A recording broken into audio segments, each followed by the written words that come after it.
Hello বন্ধুরা, কেমন আছো তোমরা সবাই? আশা করি অনেক অনেক ভালোই আছো।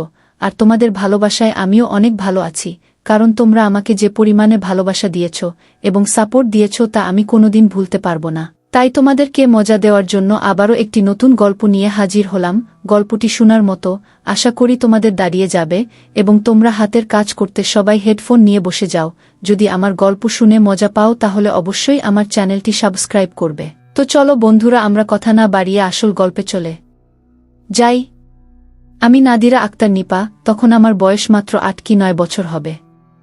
আমি বাবা মায়ের একমাত্র মেয়ে ছিলাম। আমার মায়ের অনেক কম বয়সেই বিয়ে হয়েছিল। বাবার বয়সের তুলনায় মায়ের বয়স অনেক কম ছিল। সবকিছু বেশ ভালোই চলছিল আমাদের। হঠাৎ করেই আমাদের জীবনে একটা বড় ঝড় আসে। একদিন মাঝরাতে হঠাৎ করেই আমার বাবা অনেক অসুস্থ হয়ে পড়েন। বাবাকে হাসপাতালে নিয়ে যাওয়া হয়। ভোর রাতের দিকে বাবা আমাদের সবাইকে ছেড়ে চলে যান। বয়সটা অনেক কম ছিল বলে বাবা হারানোর ব্যথাটা তেমন অনুভব করতে পারিনি। মা অনেক কম বয়সেই স্বামী হারা হলেন। তবে বাবা আমাদের জন্য যা রেখে গিয়েছিলেন তাতে আমাদের কোনো কিছুতে কখনোই কষ্ট পেতে হতো না। তার কিছু দিনের মধ্যেই মায়ের দ্বিতীয় বিয়ে দেওয়ার জন্য মামারা উঠে পড়ে আছেন। তারপর মায়ের বিয়ে ঠিক হলো একজন বয়স্ক লোকের সাথে। তিনি পেশায় একজন ব্যবসায়ী ছিলেন। মায়ের বিয়ের পরে আমি মামা বাড়িতেই থাকতাম। তখন আমি অনেক ছোট ছিলাম। বাবাকে হারিয়েছি, এখন মাকে ছাড়াও থাকতে হতো। মায়ের কাছে যাওয়ার জন্য অনেক কান্নাকাটি করতাম। সপ্তাহে একদিন গেলেও মায়ের কাছে যেতাম, আর পরদিন মামারা গিয়ে নিয়ে আসতেন আমাকে। আমি ছোট ছিলাম বলে বড়দের এই ব্যাপারগুলো ঠিক বুঝতাম না। মায়ের দ্বিতীয় স্বামী মানে আমার দ্বিতীয় বাবা আমাকে নিয়ে অনেক ঝামেলা করতেন। মায়ের সাথে আমাকে তিনি একদমই পছন্দ করতেন না। প্রথমে অমত না করলেও পরবর্তীতে আমাকে মেনে নিতে তার অনেক আপত্তি ছিল। তাই আমি মামাদের কাছেই থাকতাম। ওই বাড়িতে আমাকে তেমন একটা যেতে দিত না। আস্তে আস্তে আমিও মানিয়ে নিলাম। তারপর মায়ের উপর শুরু হয় অত্যাচার। ওই লোক প্রতিদিন লাল পানি খেতেন এবং বিভিন্ন অসামাজিক কর্মকাণ্ডের সাথে যুক্ত ছিলেন। মাকে প্রতিদিন অনেক মারধর করতেন। বাবা আমাদের জন্য যে টাকা পয়সা ও সম্পত্তি রেখে গিয়েছিলেন সেসব নিজের নামে করে দেওয়ার জন্য মায়ের উপর অনেক চাপ সৃষ্টি করতেন। আমার দ্বিতীয় বাবা যদি ভালো মানুষ হতেন তাহলে তাকে সব দিয়ে দিতেও কোনো সমস্যা ছিল না, কিন্তু তিনি টাকা পয়সা সম্পত্তি সব নষ্ট করে ফেলতেন। তারপর আমাদের মা মেয়েকে গিয়ে রাস্তায় দাঁড়াতে হতো। তখন আর মামারাও ফিরে তাকাতেন না। আমার মা মানিয়ে নেওয়ার অনেক চেষ্টা করেছিলেন, কিন্তু সহ্য করতে না পেরে তিনি সিদ্ধান্ত নিলেন ছেড়ে দেওয়ার। তারপর অনেক যুদ্ধ করে ছাড়াছাড়িটা হয়ে যায়। তারপর আমি আর মা আবার একসাথে থাকতে শুরু করি। আমার প্রথম বাবার রেখে যাওয়া স্মৃতির সেই বাড়িটাতে। মাকে নিয়ে লোকজন অনেক খারাপ কথা বলতো। এই সমাজে ছাড়াছাড়ি হয়ে যাওয়া মেয়েদের সবাই ঘৃণার চোখেই দেখে কিছুদিন এইভাবেই পার হয়ে যায়। তখন আমার বয়স মাত্র 12 কি 13 বছর হবে। তখন সবাই আমার বিয়ে দেওয়ার জন্য চিন্তিত হয়ে পড়ে, কিন্তু বিয়ে কি জিনিস সেটা বোঝার মতো বয়স তখনও আমার হয়নি। বান্ধবীদের সাথে গ্রামের স্কুলে পড়তে যাওয়া আর পাশের বাড়ির রানুর সাথে পুতুল খেলায় আমার দিন পার হয়ে যেত। আমার বিয়েটাও পরে ঠিক হয়ে যায়। আমার বিয়ে, অথচ এই ব্যাপারে আমি জানতাম না। আর জেনেই বা কি করতাম, এই বিয়েটাও আমার কাছে অনেকটা পুতুল খেলার মতোই ছিল। বাবা থাকলে হয়তো এইসব কিছুই হতো না। বিয়ের আগের দিন কিছু কিছু আত্মীয় স্বজন আসতে শুরু করে। সেসব নিয়ে আমার কোনো মাথা ব্যথা ছিল না। প্রতিদিনের মতো সকালে আমার বান্ধবী রানুদের বাড়িতে যেতে চাইলে মা নিষেধ করেন। আর মা বলল, এখন থেকে এসব খেলাধুলা বন্ধ, অনেক হয়েছে পাড়া বেড়ানো। এখন থেকে স্বামী সংসারের দিকে মন দাও। আমি ভেঙচি কেটে মন খারাপ করে ঘরে চলে আসি। যার সাথে আমার বিয়ে ঠিক হয়েছে তিনি আমার ছোট মামার পরিচিত। আমাদের এলাকাতেই ছোটখাটো বেসরকারি একটি চাকুরি করেন। বাবা মা নেই, একটা বোন ছিল, তাকে বিয়ে দেওয়া হয়েছে। আমার স্বামীর নাম ইমন। জামিরা মা মেয়ে দুইজন একা এত বড় একটা বাড়িতে থাকি, তাই মামারা চেয়েছিলেন এমন কারো সাথে বিয়ে দিতে যে আমাদের বাড়িতেই থাকবে এবং আমাকে আর মাকে দেখাশোনা করতে পারবে। কারণ বাড়িতে একটা পুরুষ মানুষ থাকা অনেক দরকার ছিল। আর মামারাও নিশ্চিন্ত থাকতে পারবেন। তারপর আমার বিয়েটা হয়েই গেল।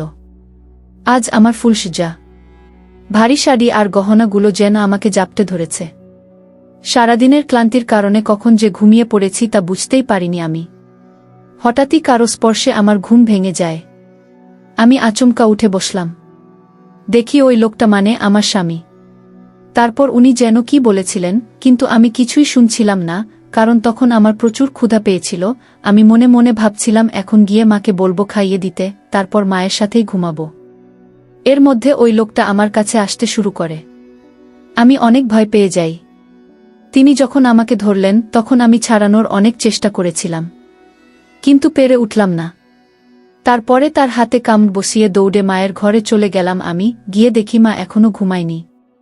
হয়তো একা ঘরে বসে কান্না করছিল, হয়তো বাবার কথা অনেক মনে পড়ছিল। আমি যেতেই তাড়াহুড়ো করে চোখ মুছে আমার দিকে তাকিয়ে বলল, কি রে নিপা, তুই এখানে কেন, আর জামাই কোথায়? আমি বললাম, মা ও ওই লোকটা ভালো না, আমি তার সাথে থাকব না। আমি তোমার সাথে ঘুমাবো, তার আগে কিছু খাইয়ে দাও তো, আমার অনেক ক্ষুধা পেয়েছে, যা আর সহ্য হচ্ছে না। তারপর মা কিছু বলতে গিয়েও বললেন না, অনেক যত্ন করে খাইয়ে দিল মা। খাওয়া শেষে আমাকে আবারও ওই রুমে নিয়ে গেল। আর আমার স্বামীকে বলল, তুমি কিছু মনে করো না, ছোট তো 2 দিন গেলেই ঠিক হয়ে যাবে। এই বলে মা চলে গেলেন আর আমি ঘুমিয়ে পড়লাম। পরের দিন সকালে স্কুল থেকে ফিরে রানুদের বাড়িতে বসে খেলছিলাম আমি। সারাদিন খেলাধুলা শেষে বাড়িতে ফিরতেই মা অনেক বকাঝকা করেন। মা বলল, নিপা, তুই এখনো ছোট নেই, তোর বিয়ে হয়ে গেছে, এখনো পাড়া বেরিয়ে চললে হবে, সংসারের কাজ কবে শিখবি? আর স্বামীর যত্ন আত্মীকে করবে শুনি? আমি মায়ের কথায় পাত্তা দিলাম না। এইভাবে প্রতিদিন রাতে আমার স্বামী আমার কাছে আসতে চাইলে আমি মায়ের কাছে চলে যেতাম, আর এতে উনি অনেক রেগে যেতেন। মা শুধু একটা কথাই বলতো, ছোট তো ঠিক হয়ে যাবে। নতুন নতুন কিছু না বললেও পরে একদিন রাতে ও অনেক ঝামেলা করল। সেই দিন ও মায়ের মুখের উপরে বলল, ছোট মেয়ে তো বিয়ে দিয়েছেন কেন? এই মেয়ের সাথে থাকা কোনোভাবেই সম্ভব নয়। প্রতিদিন এইভাবে চলতে থাকলে ছেড়ে দেওয়া ছাড়া আর কোনো উপায় থাকবে না। আর তাছাড়া এই ছোট মেয়েকে দেখলে আমার কোনো আগ্রহই আসে না, কেন যে বিয়ে করেছিলাম একে। আমি ভয়ে জড়স্ত হয়ে ওদের সব কথা শুনছিলাম।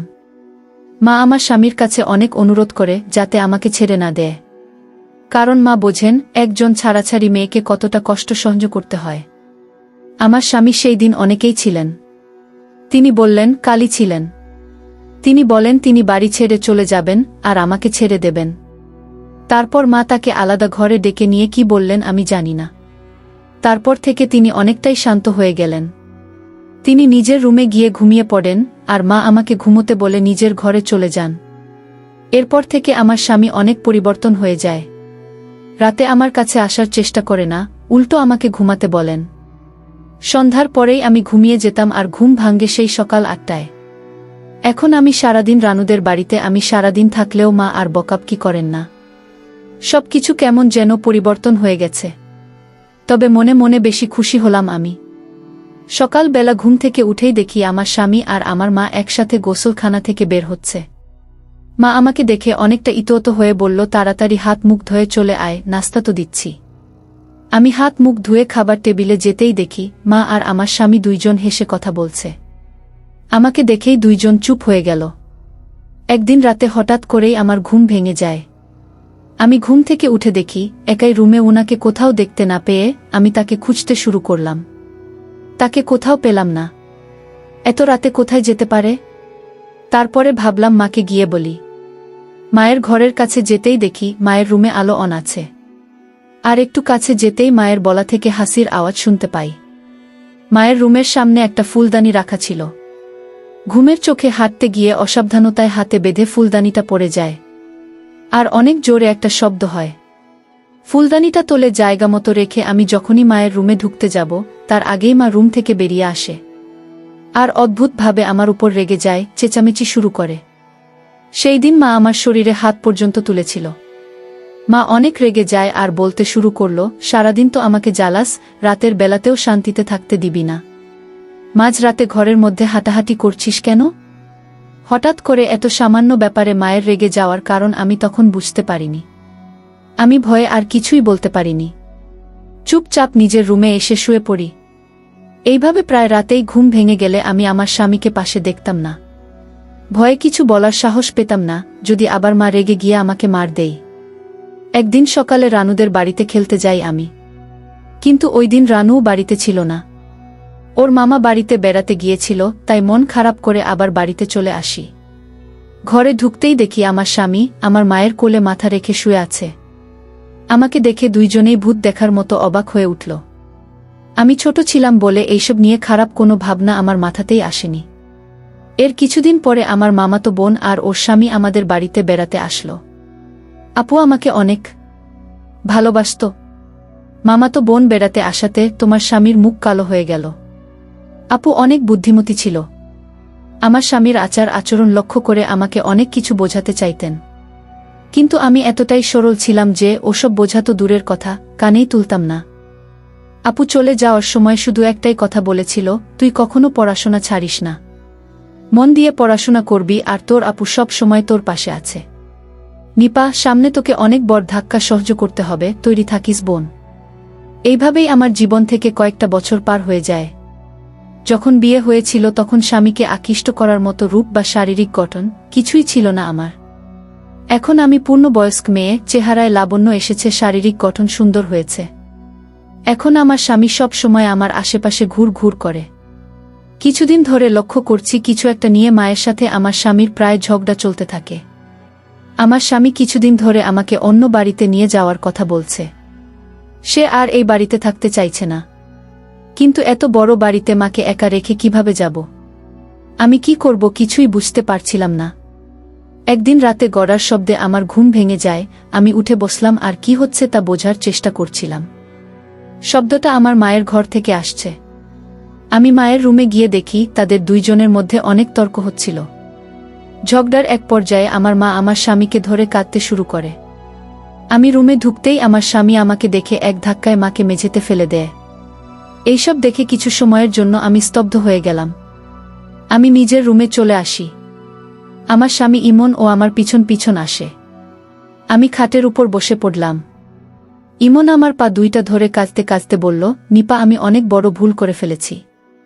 আমি তো তোমার স্বামী, আমাকে ক্ষমা করে দাও, আমি তোমাকে অনেক সুখে রাখব।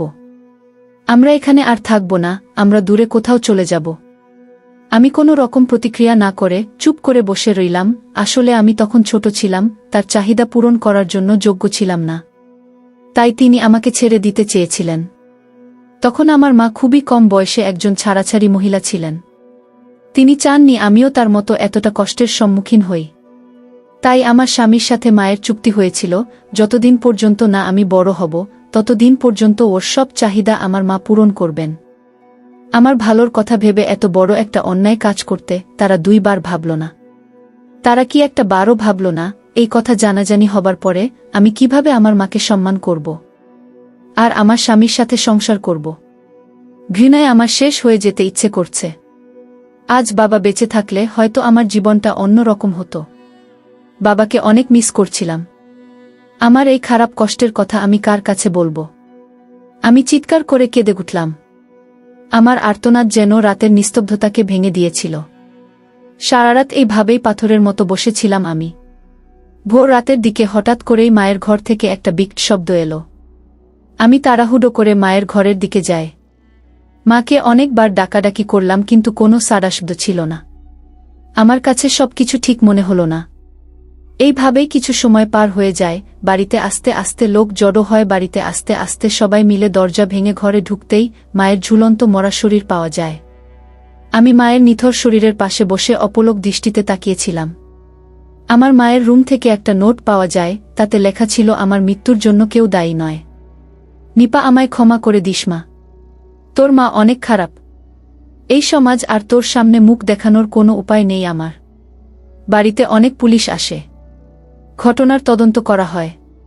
পুলিশ তদন্ত করে জানালেন আমার মা 4 মাসের অন্তঃসত্ত্বা ছিলেন। মূলত এই বিষয় নিয়েই হয়তো ইমন ও মায়ের সাথে কিছুদিন ধরে ঝামেলা হচ্ছিল। এই কঠিন পরিস্থিতিতে আমার একমাত্র সঙ্গী ছিল আমার সেই মামাতো বোন। খারাপ কাজে লিপ্ত হলে তার পতন অবশ্যম্ভাবী। এইটুকু বয়সে এত কিছুর মুখোমুখি হতে হবে আমি কখনো ভাবিনি। প্রতিটা মুহূর্তে আপু আমাকে সাপোর্ট করে গেছে। আপুদের বাড়িতে থেকেই পড়াশোনা শেষ করি আমি। এখন একটা ভালো চাকরিও করি। সব কিছুর পরেও সেই বিষাক্ত অতীতের ব্যথা আমি ভুলতে পারিনি এখনো। আর না, আমি কোনো দিন ভুলতে পারব। সেই দিনের পর থেকে ওই লোকটার সাথে আমার আর কোনো সম্পর্ক নেই। আমার আর কোনো সত্যিই কি এমনটা হওয়া খুব দরকার ছিল? আজও প্রতিটা রাত আমার কাছে আতঙ্কের। নতুন করে কাউকে জীবনে নিতে এখনও আমি ভয় পাই। অনেক একা আমি, অনেক ক্লান্ত। চোখের প্রতিটা পানির বিন্দু জানে আমি ভালো নেই। তো বন্ধুরা, আজকে এই পর্যন্তই। বন্ধুরা, আজকের ভিডিওটা এখানেই শেষ করলাম। অনেক কষ্ট করে ভিডিওটি আপনাদের জন্য বানিয়েছি।